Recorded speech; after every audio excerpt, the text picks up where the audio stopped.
Hi YouTube, Mochismo Eugene, another video from Exit Strategy. Welcome. Let's talk about how the chosen ones are practical and narcissists are very flashy and phony.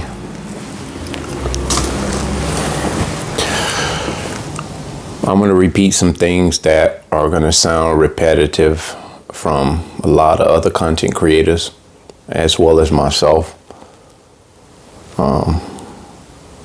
And I just feel it's necessary because you can never hear the same thing enough when it comes to a narcissist, because we all have to forever remind ourselves of who these people are, because if we don't, it's in the subtleness of allowing certain behaviors to go unchecked is what gets us into trouble. Even down to just a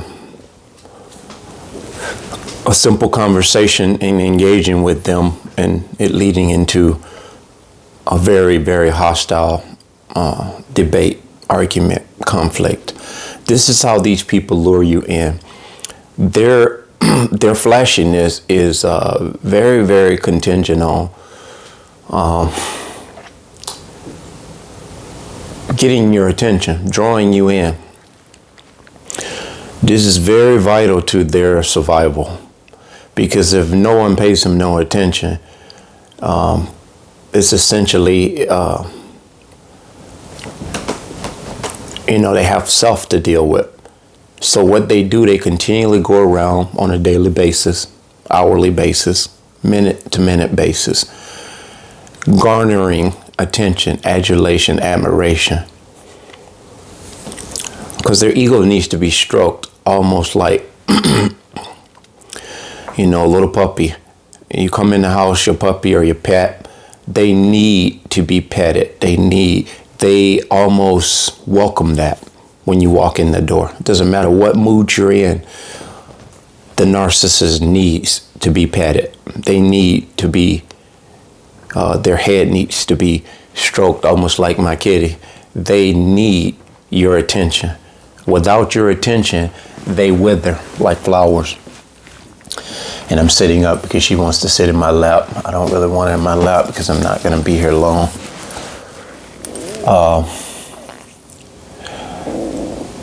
They're phony. They're flashy. You and I, we could get a new car. We could be appreciative of that car. We can admire that car. We can talk about that car amongst friends, family, or anyone at the gas station when we're pumping gas. We're engaged with people. We're proud of the car.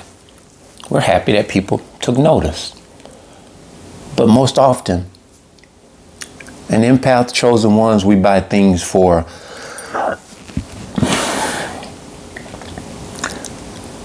a deeper meaning than just a superficiality.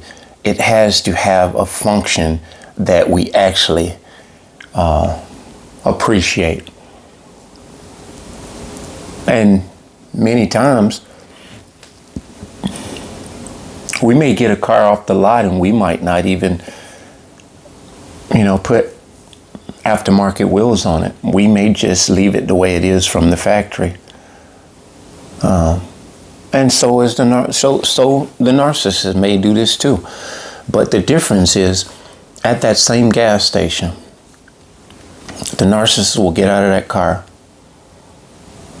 and if you don't pay them no attention, they will make sure they get your attention.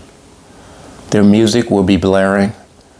They will hop out on the phone. They will be eating a chicken bone. They will be drinking an energy drink. They'll be talking loud. They'll be doing multiple things, trying to garner your attention, because this is very, very critical to what drives them. And something as simple as what I just said is easy to see, because you see it a lot. We used to call it obnoxious, being obnoxious. That's really what most often a narcissist is. They're obnoxious on steroids. So much so till when you're awakened, like myself, the things that I used to do that sort of resemble obnoxiousness. Say if I'm out and about and I see friends, I used to crack jokes and play around and clown around.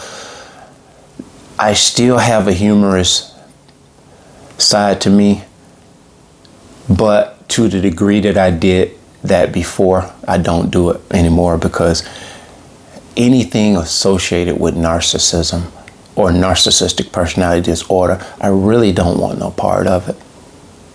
I see it so much, and it's a reflection of what I often used to behave like. And so when you see this, it disgusts you. It disgusts you in a way where you don't want to be perceived as that type of person that's out here superficially trying to garner attention for all the wrong reasons. But the difference as well is, now being awakened, I may do something, but I'm secure in myself. I'm assertive when I do something. I don't second guess myself. I don't have any reason to question what I'm doing, or have any funny kind of feelings of how people will perceive it around me. I would hope that they perceive and receive me in a heartfelt way, but that's not the world we're living in. So my bigger point is, I actually do the things that bring joy to me first and foremost. And because I have a joy in myself, I can actually give joy to other people just by the little things you do. So the narcissist is very flashy. The empath is practical in everything, most of everything we do. We're not overtly adorning ourselves in this, that, and the other. We may find a fashion, and we may find a liking in a fashion. We may dress neatly. We may dress appropriately. And then many times we go out, we may just dress very, very nonchalant, because we don't often like to draw a lot of attention to ourselves. But because we are so practical, it still doesn't guarantee that we are not going to stand out. It's in the practicality that we stand out. Because while everyone else is doing this, we're doing that. Everyone else is doing that, we're doing this. And the doing that this or the that we do, it is seen as different, because it is. It's unique to us. It's very unique to us.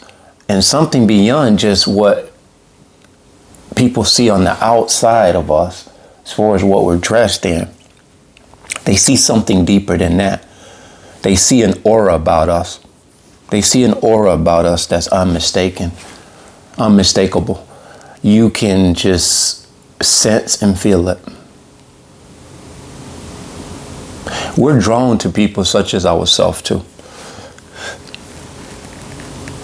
And when we've awakened from this mess that we've awakened from, we undeniably, unmistakably are able to see toxicity, the dark energy, the flashy, phony faking from a narcissist. So that's what I wanted to talk about. The narcissist is very phony and flashy. But the empaths, we tend to be very practical, straightforward, very nonchalant in what we do. Those are the differences. That being said, bless.